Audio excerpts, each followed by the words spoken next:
দর্শক বন্ধুরা, welcome back to my YouTube channel. বন্ধুরা, আমার ইউটিউব চ্যানেলে আপনাদের সকলকে স্বাগত জানাই।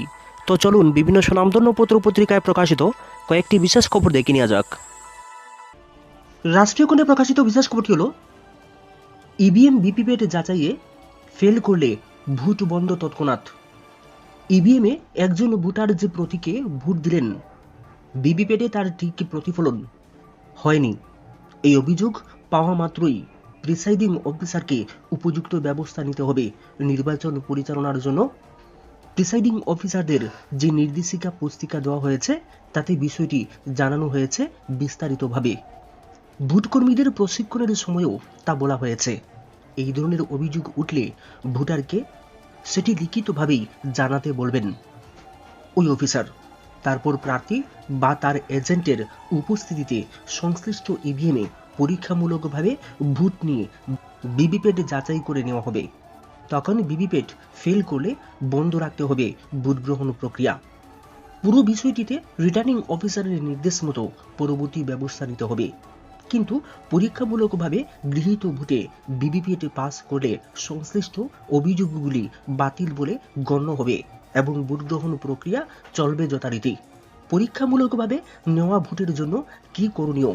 নির্দেশিকা পুস্তিকা বলছে, পরীক্ষামূলক ভোটটির বিষয়ে লিখে রাখতে হবে এবং সেটি অ্যাডজাস্ট করতে হবে গণনার সময়ে। তার জন্য ওই ইভিএমে মোট ভোট এবং সংশ্লিষ্ট প্রার্থীর প্রাপ্ত ভোট থেকে একটি ভোট বাদ যাবে। প্রতি ইভিএমের সঙ্গে ভিভিপ্যাট যুক্ত থাকে। ইভিএমে বোতাম টিপে যে প্রতীকে ভোট দেওয়া হলো, তা ভিভিপ্যাটের স্ক্রিনে কয়েক সেকেন্ডের জন্য দেখা যায়। ওই প্রতীক সংবলিত একটি স্লিপ ভিভিপ্যাট থেকে কেটে বেরিয়ে আসে। সেটি জমা পড়ে ভিভিপ্যাটের সঙ্গে যুক্ত বাস্কের মধ্যে। ভোট প্রক্রিয়ার স্বচ্ছতা বজায় রাখতে ভিভিপ্যাট থেকে বেরোনো সব স্লিপের গণনার দাবি জানিয়ে এবার সুপ্রিম কোর্টে মামলা হয়েছিল, কিন্তু শীর্ষ আদালত আবেদনটি গ্রহণ করেননি। তাই এবারও একটি আসনের অন্তর্গত প্রতিটি বিধানসভা অংশের 5টি করে ভোট বাছাই করা হবে। শুধু সেইগুলির ভিভিপ্যাটের স্লিপ সবশেষে গুনে ইভিএমের ফলাফলের সঙ্গে তার সঙ্গতি আছে কিনা দেখে নেওয়া হবে। সুপ্রিম কোর্টের নির্দেশ অনুযায়ী এবার ইভিএম গণনার পর দ্বিতীয় ও তৃতীয় স্থানাধিকারী প্রার্থী ঠিক করবেন কোন 5টি বুথের স্লিপ গোনা হবে। ভোট প্রক্রিয়া শুরুর আগে বুথে মকপোলের সময় প্রার্থীদের এজেন্টের উপস্থিতিতে ইভিএম এবং ভিভিপ্যাটের সঙ্গতি যাচাই করে নেওয়া হবে। মকপোলে প্রত্যেক প্রার্থীকে নোটা সহ ভোট দিতে হবে মোট 50টি। সব প্রার্থীও নোটায় ভোট দিতে হবে অন্তত একটি করে। বিজেপিকে ভোট দিতে নারাজ কৃষকরা। মহিলা কুস্তিগীরদের যৌন হেনস্থার অভিযুক্ত ব্রিজভূষণ শরণ সিংয়ের ছেলেকে লোকসভা নির্বাচনে টিকিট দেওয়া, আন্দোলনকারী কৃষকদের গাড়িতে পিষে মেরে ফেলার অভিযোগ ওঠা আশিস মিশ্রর বাবা কেন্দ্রীয় মন্ত্রী অজয় মিশ্র টেনিকে আবারও লোকসভা নির্বাচনে প্রার্থী করা, বিজেপি আদতেই সাধারণ মানুষের কথা ভাবে না, এমনই অভিযোগ তুলে ভোট পূর্বে ফের মোদী বিরোধিতায় সোচ্চার হচ্ছেন সর্বভারতীয় কৃষক সংগঠনগুলি। আর এতে অন্য মাত্রা যোগ করেছে পাতিয়ালার ঘটনা। শনিবার পাতিয়ালায় এক বিক্ষোভকারী কৃষককে ধাক্কা মেরে ফেলে দেওয়ার অভিযোগ উঠেছে বিজেপি প্রার্থী প্রনীত কৌরের নিরাপত্তা রক্ষীদের বিরুদ্ধে। ধাক্কায় মাটিতে পড়ে গিয়ে ওই কৃষকের মৃত্যু হয়েছে বলে অভিযোগ উঠেছে। কৃষকের নাম সুরিন্দর পাল সিং। পাঞ্জাব এবং হরিয়ানা জুড়েই বিজেপি ও এনডিএ প্রার্থীদের প্রচার করতে না দেওয়ার কর্মসূচি হাতে নিয়েছেন আন্দোলনকারী কৃষকরা। সেই মতোই চলছে বিক্ষোভ ধর্ণা। শনিবারও তেমনি কর্মসূচিতেই উত্তেজনার সৃষ্টি হয়েছে। এই পরিস্থিতিতে আগামী 7 থেকে 19 মে হরিয়ানায় কৃষকদের বিজেপি বিরোধিতায় কিষাণ যাত্রা কর্মসূচি আরও ঘটনাবহুল হয়ে উঠতে চলেছে বলে মনে করা হচ্ছে। আগামী 22 মে দ্বিতীয় দফায় মোদী বিরোধী কৃষক বিক্ষোভের 100তম দিন উপলক্ষে পাঞ্জাব হরিয়ানার সীমানাগুলিতে 1 লক্ষেরও বেশি কৃষকের জমায়েত হতে চলেছে। এর অর্থ পরিষ্কার, তা হলো ভোট পর্বে আবারও কেন্দ্র কৃষক সংঘাতের আবহ তৈরি হচ্ছে পুরো মাত্রায়। এই হল আবহে সংযুক্ত কিষাণ মোর্চা রবিবার বিবৃতি দিয়ে দ্বিজভূষণ এবং অজয় মিশ্র ট্রেনের প্রসঙ্গ টেনে এক প্রকার তুলোধুনো করেছেন মোদী সরকারকে। তাদের অভিযোগ, বিজেপি যে রাজনীতি করছে তাতে আর কোনো মতাদর্শ অবশিষ্ট নেই, বরং রাজনীতির অপরাধীকরণ তৈরি হয়েছে বিজেপি আমলে।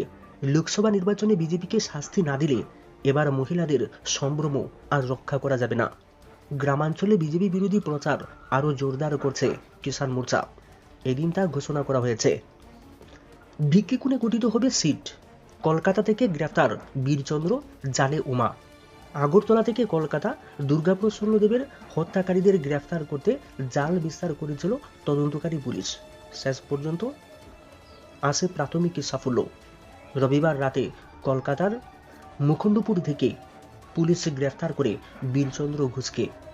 দুর্গাপ্রসন্ন হত্যা মামলায় জড়িত থাকায় অভিযোগ রয়েছে তার বিরুদ্ধে।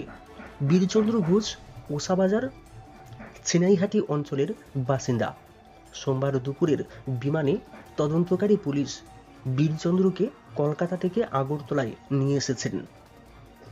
তাকে রাখা হয়েছে পশ্চিম থানার লকআপে। মঙ্গলবার বীরচন্দ্রকে তোলা হবে আদালতে। এদিকে দুর্গাপ্রসন্ন হত্যা মামলায় গ্রেফতার হওয়ায় সুস্মিতা সরকারের মা উমা সরকারকেও জিজ্ঞাসাবাদের জন্য জিবি থেকে নিয়ে এসেছে পুলিশ। তাকে রাখা হয়েছে পশ্চিম মহিলা থানায়। বিকেল হয়ে যাওয়াতে উমা সরকারকেও গ্রেফতার দেখানো হয়নি, কারণ সূর্যাস্তের পর মহিলাদের গ্রেফতার করা আইন বহির্ভূত। তাই উমা সরকারকেও মঙ্গলবার গ্রেফতার দেখিয়ে সোপর্দ করা হবে আদালতে। দুর্গাপ্রসন্ন হরফে বিকি হত্যাকাণ্ডের পর অভিযুক্তরা কলকাতায় পাড়ি দিয়েছে এবং আশ্রয় নিয়েছে নিরাপদ ডেরায়। ঘটনার পরপরই পুলিশের কাছে বিষয়টি স্পষ্ট হয়ে গিয়েছে। তাই অতিরিক্ত পুলিশ সুপার চিরঞ্জিত চক্রবর্তীর নেতৃত্বে রাজ্য পুলিশের একটি তদন্তকারী দল কলকাতায় পাড়ি দিয়েছিল।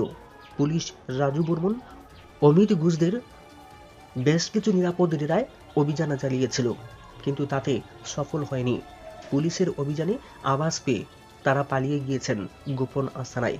তবে রাজু বর্মনের সাগরেদ বীরচন্দ্র ঘোষের আস্তানার খবর পৌঁছে গিয়েছে পুলিশের কাছে।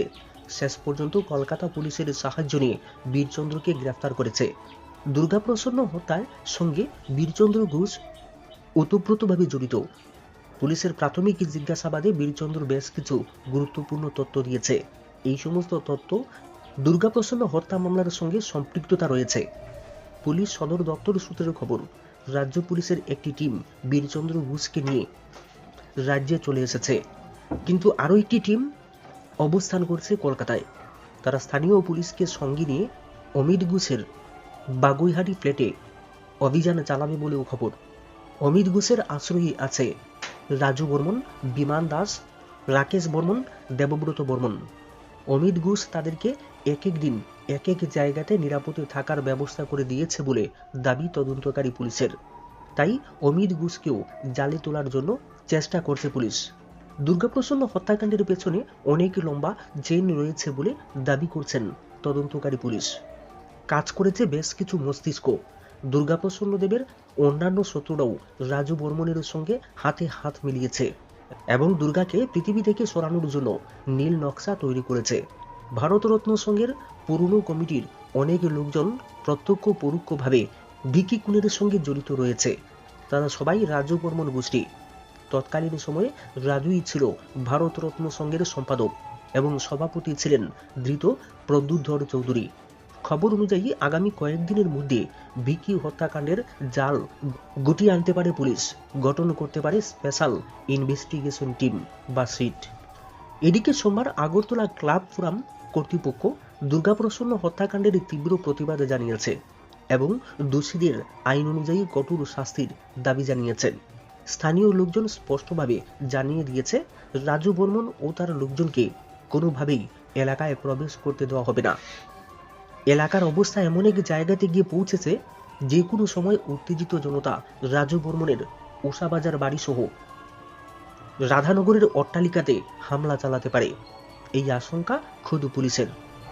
এসএসসি চাকরি বাতিল মামলার শুনানি আজ।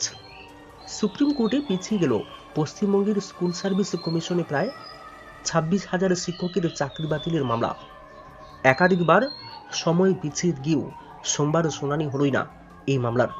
মঙ্গলবার শুনানি হবে প্রধান বিচারপতি বেঞ্চে।